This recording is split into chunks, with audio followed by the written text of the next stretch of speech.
Everyone, আমি আজকে ডিনারে মটরশুঁটি ও পালং শাকের লুচি বানিয়েছিলাম, তাই ভাবলাম তোমাদের সবার সাথেও সেটা শেয়ার করি।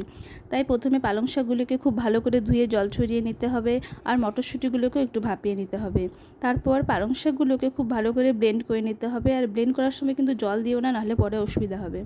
আর এদিকে লুচির জন্য ময়দার মধ্যে লবণ, চিনি, খাওয়ার সোডা আর তেল দিয়ে খুব ভালো করে ময়াম দিতে হবে। এবার মটরশুঁটিগুলোকে আমি ব্লেন্ড করে নেব।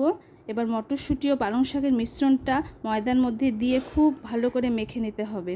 আর হ্যাঁ, আগে কিন্তু জল দিবেন না, যদি প্রয়োজন হয় তবেই জল দিও। আমার কিন্তু এই মাখাতে একটুকু জল লাগেনি। মাখা হয়ে গেলে ডোটাকে একটু তেল মাখিয়ে আধ ঘন্টার জন্য রেস্টে রাখবো। আধ ঘন্টা পর ডো থেকে মিডিয়াম সাইজ করে লেচি কেটে নেব। এবার লেচিগুলোকে বেলে গরম গরম তেলে ছেড়ে দিলে রেডি পালং শাক ও মটরশুঁটির লুচি। আর সঙ্গে পায়েস, মটর পনির, বাঁধাকপি, আর কি লাগে, জমে গেল আজকের ডিনার।